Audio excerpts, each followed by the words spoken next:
ndagushimira ijambo buri gihe ubwira abanyamahanga babandi baba bashaka kutujyana uko bashaka ukavuga ngo sibo mana. Ririya jambo iyo urivuze na Nyagasani uri mu ijuru arishima cyane. Nyakubahwa Perezida wa Repubulika, iryo jambo uzarikomeze rwose. Iyo ntekereje Kagame numva nishimye cyane.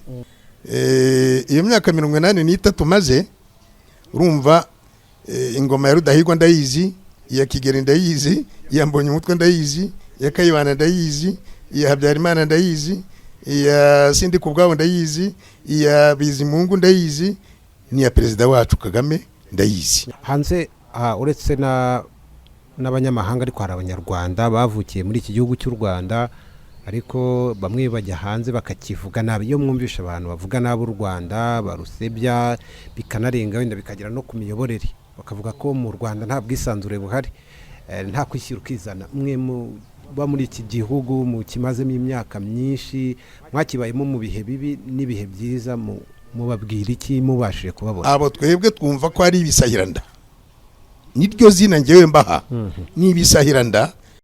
Tunabaha ikaze kuri Hayat Garden, ni mu karere ka Rubavu hafi imbere ya radio, na ahantu heza rwose ushobora kwicara ugafata icyo kunywa, icyo kurya. Bagira amafunguro meza ndetse haba na serivisi z'ubukwe, na ahantu heza hari VIP.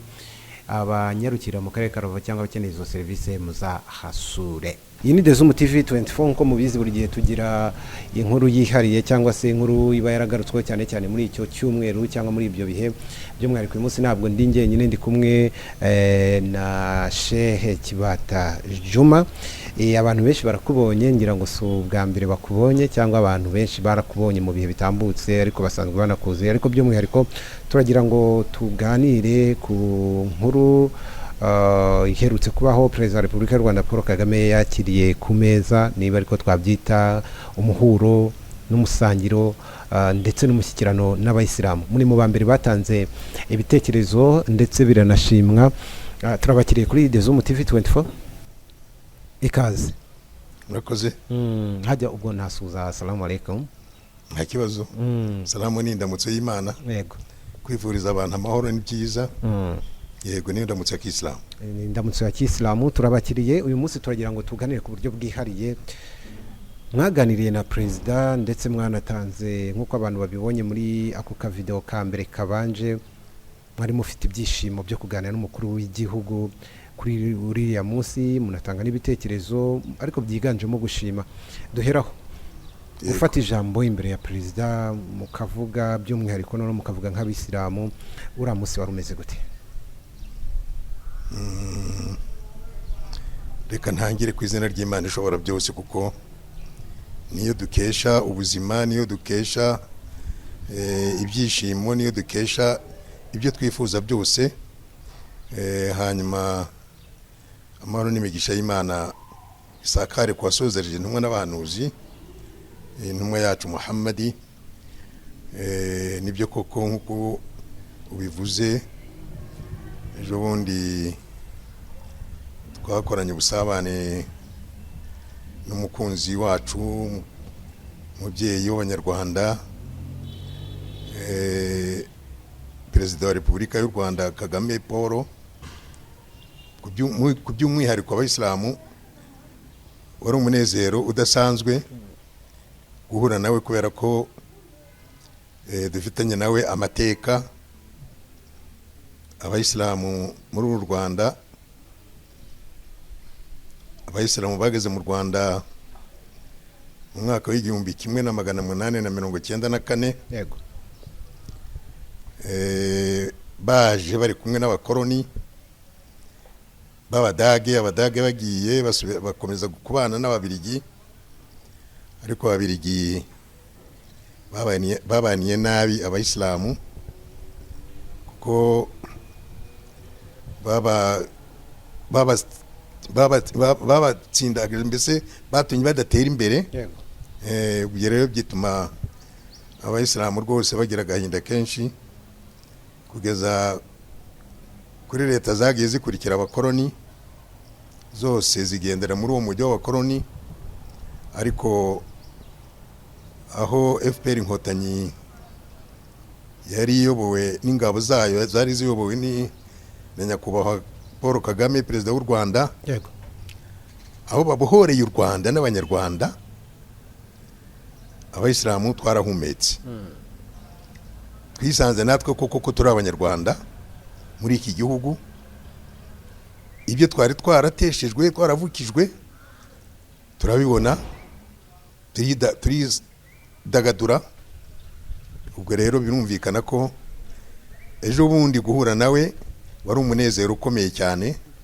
Niyo mpamvu nk'umusaza wigeze kubikomazaho, wakurikiye amateka mu gihe cyanjye, uhereye maze kugimbuka, maze kuba umusore, cyane cyane kuva muri 64 kugeza magingo aya, kubona aho ubuyisilamu bwavuye n'aho bugeze ubu ngubu, byari ngombwa ko ngaragariza nyakubahwa perezida wa repubulika ibyishimo mfite. Navuze ko nabanje gushimira Imana yaduhaye umuyobozi nka Kagame Paul, hanyuma nkurikizaho kumushimira bike muri byinshi muziho, ariko icy'ingenzi akaba ari ukwiragiza Imana kwe, kumva ko nta cyamukanga ngo kimusubize inyuma cyangwa ngo gikome imbere gahunda ze mu gihe ari kumwe n'Imana. Ababigerageza iteka babwira ko atari bo Mana. Iryo jambo ryaranshimishije cyane. Nshyiraho umurage ko igihe nzabonana nawe, igihe nzagira amahirwe yo guhura nawe, ko nzarimushimira. Uwo munsi rero warageze, kuko ndarimushimira. Bisa nkaho uwo muhigo cyangwa se iyo nyota yo guhura na uwo muhigo wanjye mbese no kuvuga ngo nari nkushoje. Warawuhoranye? Nari ngusanga rwose ko igihe nzahura nawe nzamushimira rwose iryo jambo, kandi nkamusaba kurikomeza, kubera ko ari intwaro, ni intwaro yiyongera kuzo afite, ariko yo akaba ari intwaro isumba zose. Abayisilamu kuri uyu munsi mwagaragaje ibyishimo, umuntu yavuga ko bisendereye, ndetse n'akanyamuneza n'ibyishimo bitarimo imbereka, bishimangira ko ubutegetsi buriho ubu mubanye neza, ndetse hari ukuntu bwabafashije noneho kwiyumvamo uburenganzira busesuye. Kuri mwe perezida Paul Kagame nk'abayisilamu mufata gute? Mugendanye cyangwa se bigendanye n'ibyo muvuga yahinduye cyane cyane kudaheza idini ya Islam? Nkuko nari maze kubivuga, tumufata nk'umubyeyi wacu. Tumufata nk'umubyeyi wacu kubera ko yadukuye ahantu habi adushyira heza. Yadukuye mu bwigunge, natwe twisanga nk'abanyarwanda nk'abandi banyarwanda bose. Kera urumva abayisilamu ntabwo twigaga nk'abandi bana b'abanyarwanda ngo tuminuze. Umwisilamu wagiraga ubwenge mu mashuri, baramudindizaga bakamubwira ngo kugira ngo akomeze nuko agomba kubatizwa. Kandi kubatizwa urumva ni ikindi kintu, ni imyemerere umwisilamu adashobora kwemera.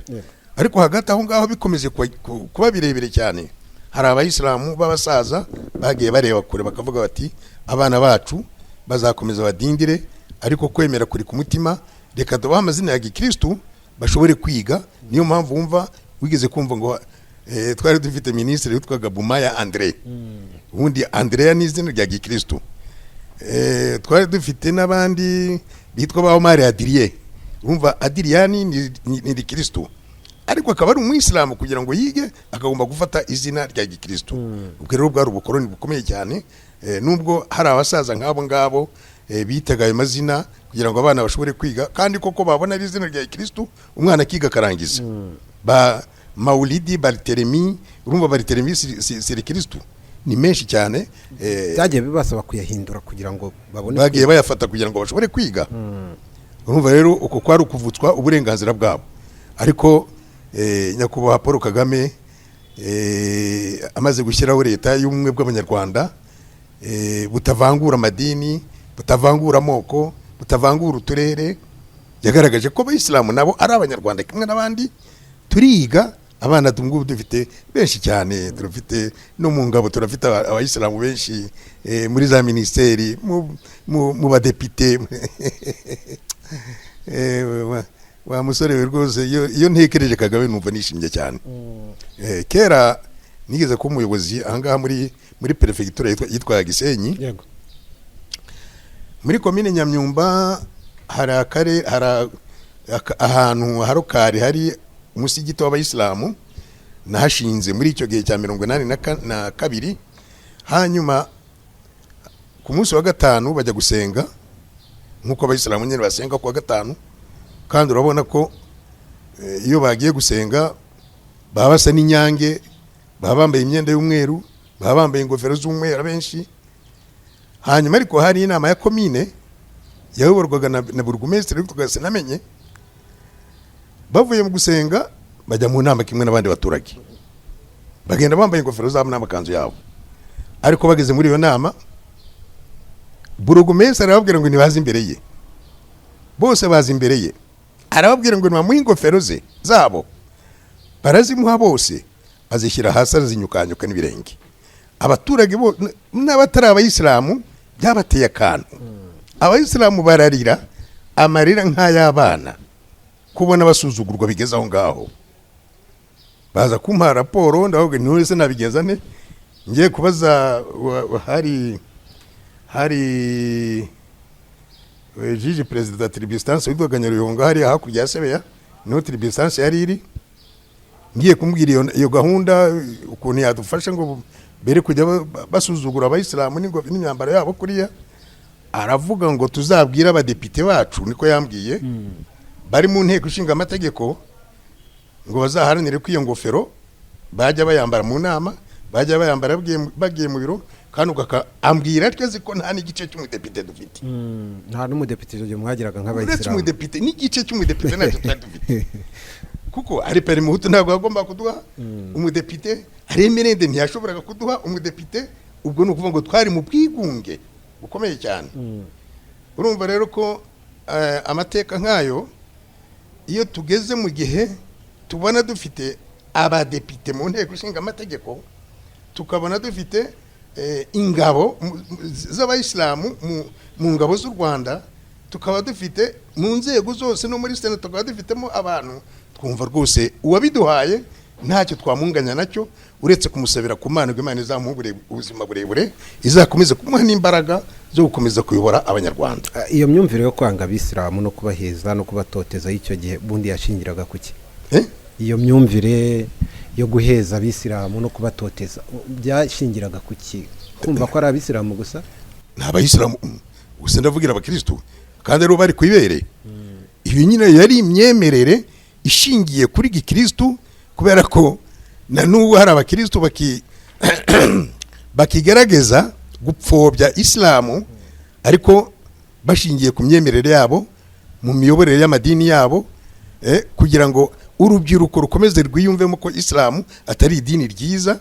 Ariko nyamara burya bari ukwibeshya, kuko ijambo ry'Imana cyangwa se ubutumwa bw'Imana, Imana yifuje ko abantu bakurikira, ntawe ushobora kuburimanganya ngo abubuze uburyo.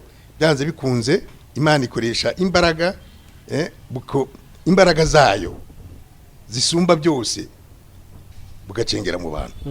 Twabonye muri uriya muhuro wa perezida yagiranye n'abayisilamu, ingeri zose, urubyiruko, abakuze, abadamu, namwe mumaze igihe kinini cyane mu idini ya Isilamu, mwese bigaragara ko ku maso mwari muke, birasa nkaho uriya munsi mwari mutegereje cyane, mwamufite inyota yo guhura na perezida ngo mumubwire kuva muri ayo mateka mabi no kugera muri ayo mateka meza ya Isilamu muvuga y'uyu munsi. Nyene nkuko nabikubwiye, nzakomeza no kubivuga kugeza igihe umwuka wanjye uzaherera. Twari dufite inyota yo kumwegera kugira ngo nyine tumugaragarize urukundo rwacu kuri we, kandi tumwereke ko ibyo akorera abayisilamu n'abanyarwanda muri rusange ko rwose tubiha agaciro kandi ko tubishima. Icyo rero twumvaga tutifuza no gutandukana nawe kubera kumukunda, no kubera ukuntu twumvaga rwose tumwiyumvamo. Ntekereza ko hari igice kinini cyangwa ntazi imibare y'abo bantu ko bangana, ariko bafashe idini ya Isilamu nabi. Ntekereza ko wenda ariho igihe cengeza amatwara ajyagiye riva ko ari idini ribamo abantu wenda bafite imico imwe n'imwe igendera ku matwara akaze, hari n'abavugaga ko bari abakora ibikorwa by'ubwiyahuzi ari abayisilamu, ariko isilamu bakomeje kuvuga ko ntaho bihuriye. Abagifite imyumvire nk'iyo, kuko byagaragaye ko n'abajya muri iyo mitwe y'iterabwoba atari abisilamu gusa, naho uwo rwango rwaba rwaraturutse wenda rwo gutuma abantu bashaka kwishyiramo idini ya isilamu?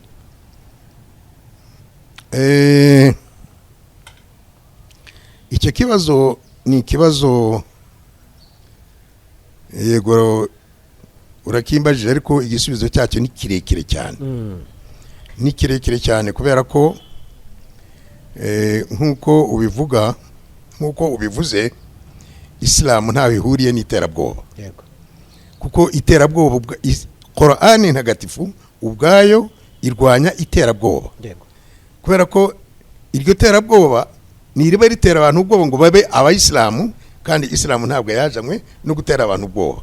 Ahubwo isilamu, intumwa y'Imana Muhammadi, Imana yamuhaye ubutumwa kugira ngo ibushyikirize abantu, ibumvise ukuri kw'Imana, ibumvise uko bakwiriye kurokoka mu ntambara ya Satani hano ku isi, hanyuma bakurikire ku bushake bwabo. Kubera ko Imana yahaye umuntu ubwenge bumushoboza gutandukanya ikibi n'ikiza, ukuri n'ikinyoma. Ubwo rero uko byagiye bikorwa mu Rwanda mu kurwanya isilamu, bigenda bihindura ishusho. Bigenda bihindura ishusho. Ntabwo navuga ngo ni idini runaka, kuko icyo gihe naba ngiye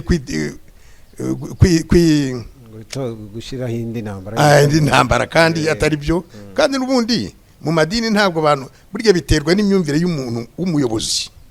Abayobozi bose rero ntabwo bose ari kimwe.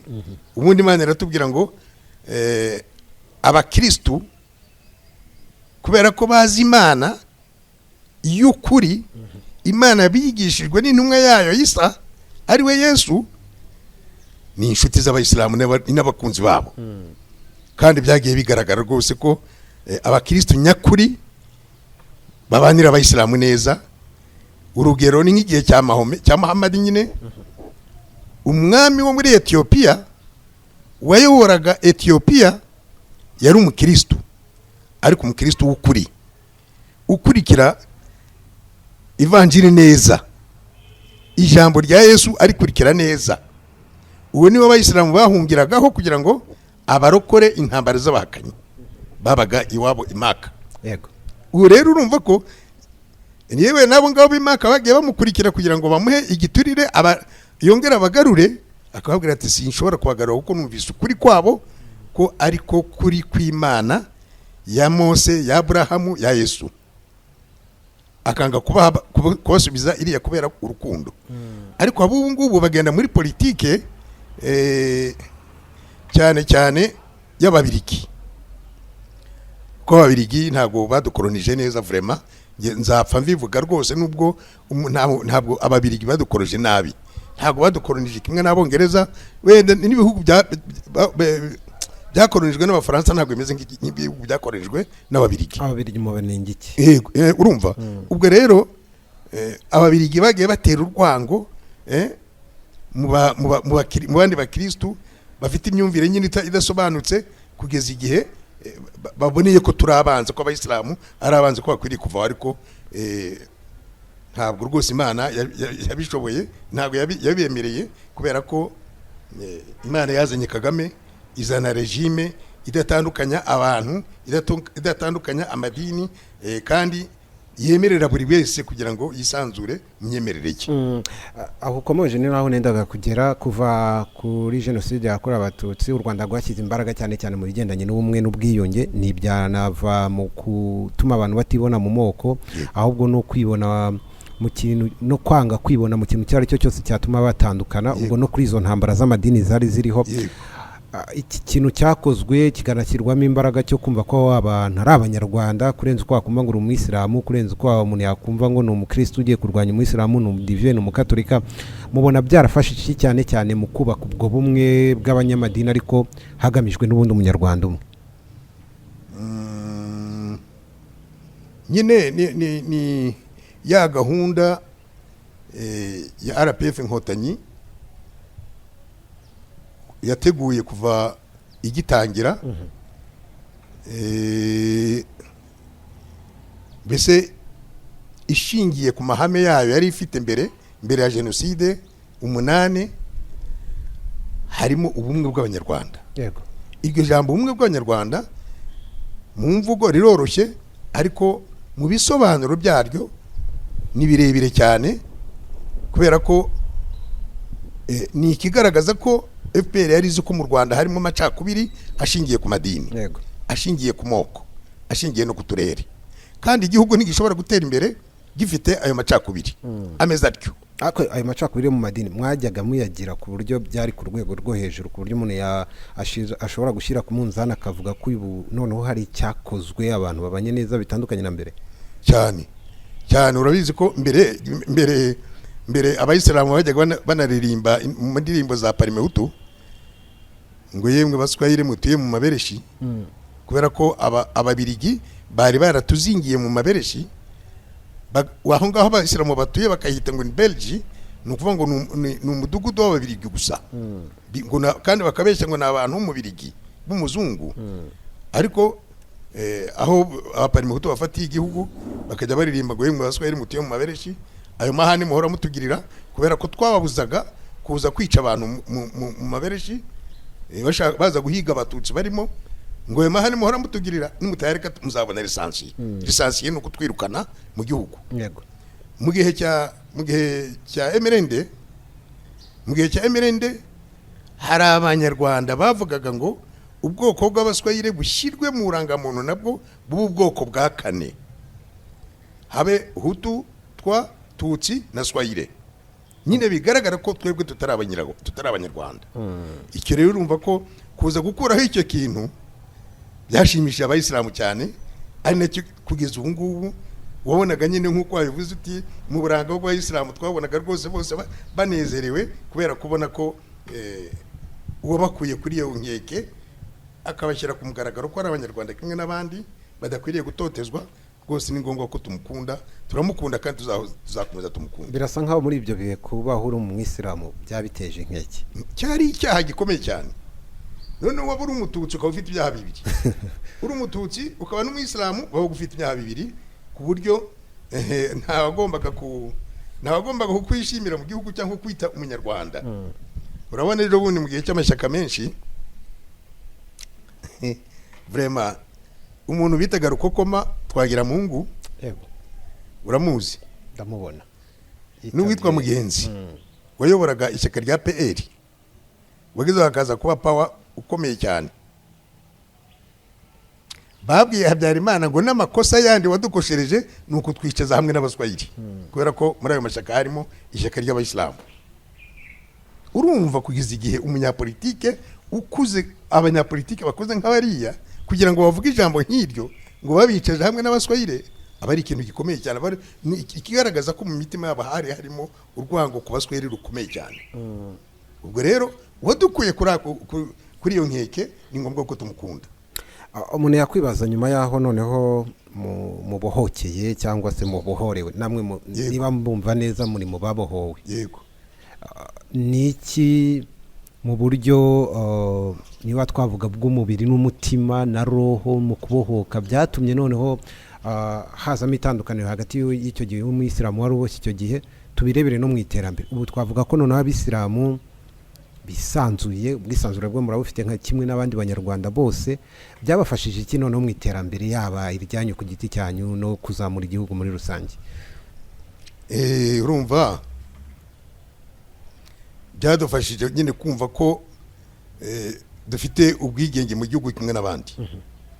Byadufashije kugaragaza ko natwe ibitekerezo byacu twemerewe kubishyira hanze bikagaragara ku mugaragaro. Byatumye twumva ko natwe icyo dushoboye gukorera igihugu twafatanya n'abandi banyarwanda nta kuduheza, tukagikora kugira ngo natwe tugire uruhare mu guteza igihugu imbere. Byatumye kandi ubu tugeze kuri byinshi cyane. Nakubwiye ko nta shuri twagiraga uretse kariya gashuri kitwa Intwari abayisilamu bagondagonze hariya i Nyamirambo, nyine bashaka kugira ngo batangire kwinyagambura. Umwami yabona ko bagakoze neza nabo bashaka kujya imbere akagaha izina ry'intwari. Umwami Mutara wa gatatu niwe warihaye izina ry'intwari. Uko kuryita intwari urumva ahantu bituruka, ni ukuvuga ngo abantu bari baraziritswe none batangiye kwigaragaza. Rero ubu dufite ibintu byinshi cyane nabikubwiye bitandukanya iki gihe turimo n'igihe cya kera, kandi imbere niho hari byinshi cyane. Mwabwiye perezida ibyifuzo bitandukanye, muraganira, baganira nk'umubyeyi, agira n'ibyo abemerera binakomeye birimo n'ibyari bimaze igihe, ariko bemerera no gusubizaho uriya muhamagaro wa mu gitondo. Duhere kuri ibyo bikomeye, mwabyakiriye gute? Birasa nkaho mwamunyotewe cyane cyane n'uriya muhamagaro. Ariko harya witwa nde? Didasi Niyibizi. Didasi. Buriya urumva amateka nakubwiye ukuntu twabayeho. Niba twarabayeho dutotezwa kuriya, nta muyobozi w'iryo totezwa agomba kugira icyo atumarira, ngo babwire ati nanjye mbateye inkunga iyi niyi. Yego. Kumva rero umukuru w'igihugu avuga ati aba bantu koko baratotejwe, batotezwa kimwe n'abandi banyarwanda batifuzwaga mu gihugu, none bakwiriye guterwa inkunga. Icyo kintu rwose ni ikintu gikomeye cyane. Ni ikintu gikomeye cyane nyine gituma abayisilamu tuba igihango cya Kagame na regime ye, kandi itangirira kuva igihe u Rwanda rwabohorewe kuzageza ku mpera y'isi. Kuri bya byifuzo mwahaye perezida, bimwe bikanasubirizwa aho ngaho, mwabyakiriye gute kuba ari rasengesho? Twabyakiye neza cyane. Ndetse na wa muntu wari ufite ubumuga wavugaga waje akambakamba kugira ngo mubwire akababoreke, akababwira ngo abantu nk'abariya bakwiriye kugira utugare. Ubu yarakabonye, n'abandi baratubonye. Utugare baratugenderaho, kuko imvugo ya Kagame niyo ngiro. Ikintu urumva umuntu w'umubyeyi ubona abantu bose akabashyira mu hari igihe njya numva ari kuganira n'abandi bayobozi abatonganya ku byo badakora, ugasanga nyine ni nkaho akora wenyine. Aramutse n'abayobozi bose bakora nkawe, ku izina ry'Imana abanyarwanda bamera nk'abamarayika, u Rwanda rwamera nka paradizo. Hanze uretse n'abanyamahanga, ariko hari abanyarwanda bavukiye muri iki gihugu cy'u Rwanda, ariko bamwe bajya hanze bakakivuga nabi. Iyo mwumvisha abantu bavuga nabi u Rwanda, barusebya, bikanarenga wenda bikagera no ku miyoborere, bakavuga ko mu Rwanda nta bwisanzure buhari, nta kwishyira ukizana. Mwe muba muri iki gihugu mukimazemo imyaka myinshi, mwakibayemo mu bihe bibi n'ibihe byiza, mubabwira iki mubashije kubabona? Abo twebwe twumva ko ari ibisahiranda, niryo zina ngewe mbaha. Ni ibisahiranda, ntabwo ari abanyabwenge, ntabwo ari abantu mbese wavuga ngo bafite ibitekerezo byo kubaka igihugu cyabo, ahubwo nabareba ku nda zabo gusa. Hanyuma noneho bakajya gukorana na bampatse ibihugu kugira ngo babakoreshe, baze badurumbanye umutekano w'u Rwanda. Nibagira amahirwe bazabe ibikoresho by'abariya abantu. Ariko njye niyo mpamvu mvuga nti abanyarwanda dukwiriye kuba inyuma y'umukuru w'igihugu cyacu, tukanagaragariza amahanga ko byanze bikunze abantu bifatanya n'abariya bampatse ibihugu ko badafite uburenganzira bwo kuza kuvuga ngo baje gukoresha abanyarwanda, babagira ibikoresho byabo ngo babagire abayobozi. Nta munyarwanda wakwemera kugira ngo ayoborwe n'abantu b'abacanshuro nk'abariya. Niyo mpamvu bariya bose bagira ibyo bitekerezo. Njye mvuga ko ari ibisahiranda, ni abantu bakorera inda zabo, ntabwo ari ukuvuga ngo ni abantu bafite ubundi bwenge cyangwa se andi mahirwe yo kuza guteza u Rwanda imbere ku buryo buruta ubw'umukuru w'igihugu cyacu aduteza imbere. Niba nibuka neza, mushobora kuba mugeze mu myaka 83 gutyo. Nibyo. Myaka 83 mwavukiye mu Rwanda. Yego, hano Gisenyi rwose. Murukuriramo, n'ubu muracyarurimo, muracyanakomeye. Yego. U Rwanda rwanyuze muri ayo mateka mabi, ariko iyo urebye mu bitangazamakuru mpuzamahanga n'abandi bashaka kurubona neza babona ko u Rwanda ari igihugu gifite aho cyavuye hakomeye n'aho kigeze habi cyane.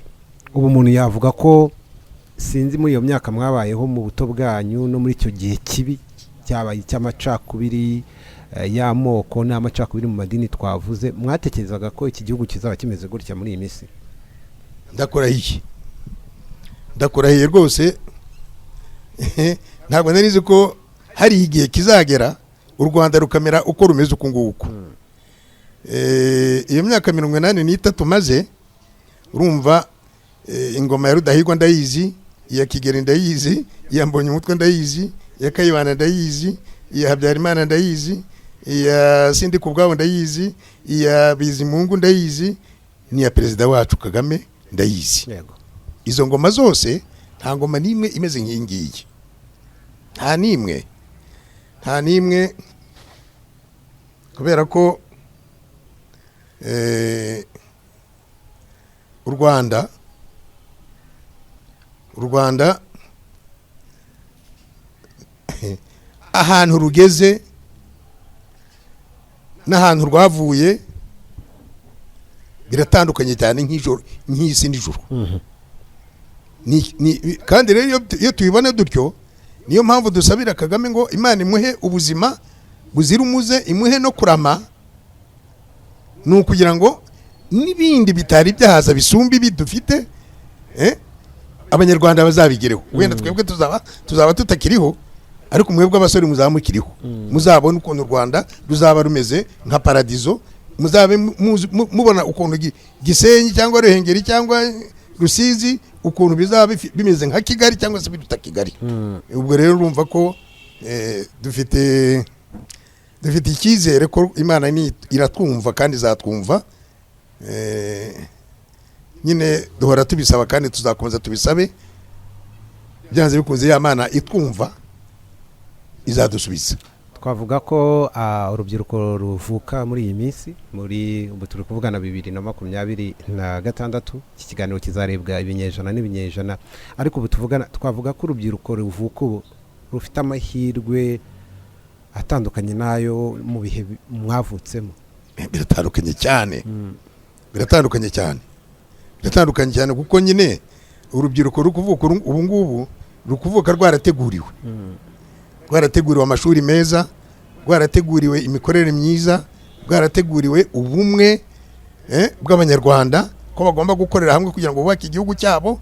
Bityo rero birumvikana ko rutandukanye n'urwa kera, kandi n'ubundi ruzubaka igihugu gisumba icyo turi mu ngubu, kubera ko nyine n'imbere azaba ari byinshi cyane. ngira ngo hari n'ikindi gice mufitemo ubuhanga ndetse n'ubunararibonye bwinshi muri politiki, ariko ngira wenda tuzashaka umwanya tunabiganiraho. Abantu benshi twifuza ko binagendanye n'ibyifuzo byabo, bazifuza kumva kuri ayo mateka nk'abantu mwabaye mu ngoma umuntu yavuga ko zirenze 1, 2, 3 ingoma 8. tuzagira umwanya wo kwicara turebe, tunasesengure, turebe ese mu by'ukuri u Rwanda rurerekeza he, aho kuva naho ruri kujya. Ariko wenda tugana ku musozo w'ikiganiro cyacu cy'uyu munsi, umuntu yakwibaza muri ubwo bwisanzure bw'amadini, by'umwihariko idini ya Islam, mwagaragaje ko leta y'ubumwe bw'abanyarwanda hari ibyo yakemuye byatumye namwe mwisanzura. Ubu noneho tuvuge ko icyerekezo ni ikihe, cyane cyane nk'abayisilamu, mukurikije n'ubwo bufasha n'iyo nkunga, yaba mu bitekerezo, yaba mu magambo no mu bikorwa muterwa na leta y'u Rwanda? Icyerekezo noneho nk'abayisilamu, vision mufite ni iyihe? Icyerekezo ni nk'icy'abandi banyarwanda. Yego. Icyerekezo ni icyo amahirwe twagize kutayapfusha ubusa, ahubwo tugashaka ukuntu ngira ngo niba warakurikiye muri buriya busabane bwacu na nyakubahwa perezida wa repubulika, buriya abana bacu batangiye kujijuka. Hari uwasobanuye ko dukeneye gutera imbere mu rwego rw'ubucuruzi, mu rwego rw'uburezi, mu rwego rw'ikoranabuhanga, mu rwego rw'ubukorikori, mu rwego mbese mu nzego zose, kugira ngo natwe tugire uruhare rugaragara mu kwimakaza iterambere ry'u Rwanda kimwe n'abandi banyarwanda bose. Yego. Urumva rero ko icyo kintu nicyo tugamije imbere cyane kandi urubyiruko rwacu uracyumva yego. ni ubuhe butumwa cyane cyane ufitiye umuryango w'abayisilamu cyane cyane urwo rubyiruko rubyiruka uyu munsi bwo gukoresha ayo mahirwe neza mu nyungu zabo bwite no mu nyungu z'igihugu muri rusange? ubutumwa njye natanga ku rubyiruko rw'abayisilamu ni uko rujya mu ishuri rugakuramo ubumenyi, ariko ubumenyi budahindura kamere yabo ya kinyarwanda, budahindura kamere yabo ya kisilamu, kubera ko indangagaciro za kisilamu nizo za kinyarwanda, ntaho bitandukaniye rwose. Gukunda igihugu, gukunda abagituye, kugiteza imbere, ibyo byose ni imigambi iri muri isilamu, kandi umwana w'umuyisilamu akwiriye kwifashisha ahubwo akayidevelopa kugira ngo ihure n'iya kinyarwanda. Hari n'umubyeyi wabivuze imbere ya perezida avuga ko rwose abayisilamu bafite izo ndangagaciro z'u Rwanda ndetse ngo banarenzaho rwose. Nabyo tuzagira umwanya wo kwigana kuko abayisilamu bashimwa cyane cyane muri ibyo bintu bigendanye no kubaka amahoro hagati yabo no kunoza isuku, buriya ngo bakaba ba mbere n'ubusabane hagati muri bo. Nabyo tuzagira wenda umwanya wo kubivuga, tuzagira ikindi gihe tubiganireho. Ariko hagati aho ngaho urubyiruko rw'abayisilamu rukwiriye kuba abantu bajijutse, batagendera ku bigare, batagendera ku mabwire, ahubwo bareba gahunda y'igihugu akaba ariyo bagenderaho, kubera ko gahunda y'igihugu cyacu nta bitandukaniye na gahunda ya kisilamu. Abarokore, abakatolika, abadive, abayisilamu bo mubabwira iki ko mwisanze noneho muri abanyarwanda? Mubabwira iki mu gukomeza ubwo bumwe bw'abanyarwanda kurenza uko umuntu yakwibonera mu ndorerwamo y'amadini? Icyo kintu rwose ni ukuvuga ngo icyo twasaba abandi banyamadini ni ukuvuga ngo ubutumwa bafite cyangwa inshingano bafite nizo koza imitima y'abanyarwanda. Abanyarwanda bakabukuramo umwiryane, abanyarwanda bakabashyiramo kumva ko ubuyobozi bafite ari Imana yabubahaye kandi ko bakwiriye kubushyigikira, bakabushyigikira kugira ngo bateze imbere, nabo batera imbere b'abanyarwanda bafite ishema mu ruhando mpuzamahanga. Yego, ngira ngo ikiganiro kiraryoshye, ariko reka duhinira aha tuzagira umwanya urambuye cyane wo kuganira kuri izo ngingo zindi twagiye tuvugaho zitandukanye. Tuzashaka undi mwanya uzambwire nka mbere y'icyumweru kugira ngo zitegure neza, tuzaze tuziganireho cyane. Reka tubashimire cyane Shehe Juma Kibata kuba mwaduhaye umwanya wanyu w'ingenzi, kandi twizere ko no muri ibyo bihe biri imbere igihe tuzabakenera nukuri muzongera mukaduha umwanya tukaganira. Ninzaba ngihumeka Imana izabigutije nta kibazo rwose, cyakomeye cyane cyane umusore. Imana izadushoboze kongera guhura. Namwe reka tubashimira abari mu bice bitandukanye, bari badukurikiye kuri iki kiganiro. Twizera ko aho muri hose muzatanga n'ibitekerezo byubaka. Twifuza ko ibitekerezo biza ari ibyubaka, kandi mukazadufasha no gukomeza gukwirakwiza ubutumwa ku isi hose hatandukanye. Iyi ni Dezumu TV24. Abatarakanda akamenyetso gatukura ko kanitseho subscribe kugira ngo muzajye mubona n'ibindi biganiro bitandukanye mutasanga ahandi. Nitwe dukorera mwebwe, namwe mukaba ari mwebwe dukorera. Ubwo twese turi abantu umwe, turi umunyarwanda umwe. Ababasha kumva ikinyarwanda, abarundi, abari muri diaspora, mwese twifuza ko u Rwanda ruba igihugu cyanyu, ruba igihugu cyacu cy'amasaziro, n'igihugu tuzaraga abanyarwanda twifuza. Bye bye, nitwa Didas Niyibizi. Mukomeze mugire amahoro y'Imana. Bye.